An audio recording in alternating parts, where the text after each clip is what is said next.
Paano kung kailangan mong i-micromanage ang team mo para tumaas ang performance nila? Marami kasi nagsasabi, micromanaging is bad. Dapat hindi ka controlling. Dapat may tiwala ka sa team mo. Okay, let's test that. Imagine a college classroom. Classroom A, the teacher says, Guys, malaki na kayo, no? I trust you. Hindi ko na i-track yung attendance. No, kahit hindi kayo pumasok, okay lang. Mag-aral na lang kayo on your own. Galingan nyo na lang sa exam. Okay?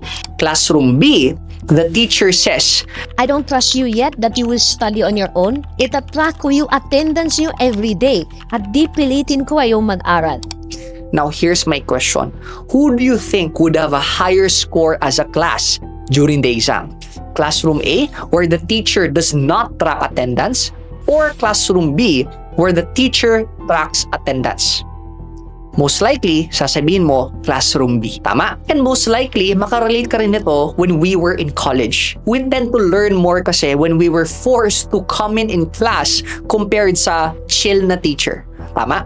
So, if you relate this to business, most people avoid micromanaging not because it's bad, but because it is inconvenient. Kung boss ka, inconvenient sa'yo mag-monitor. Tama? Kung empleyado ka, inconvenient din sa'yo kung may nagbabantay sa'yo. Tama? Pero etong tanong ko sa'yo, convenience ba ang goal ng kumpanya mo? Hindi, di ba? The goal is to produce what? Results. To serve the clients, to make a profit, to grow the business. Ngayon, just to be clear, hindi ko sinasabing i-micromanage mo lahat. No? Meron kasing dalawang tao sa kumpanya. Una, newbies at underperformers.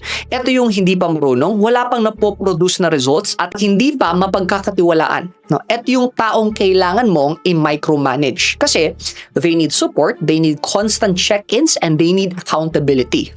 Kung hindi mo sila i-micromanage, huwag ka na magtaka kung bakit walang output. Second, achievers. Ito naman yung mga alam na nila yung ginagawa nila.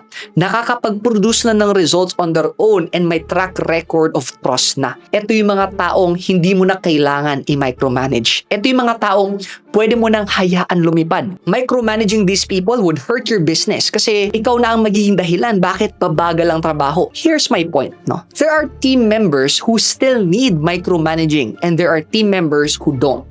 It's no longer a question of should I micromanage or not.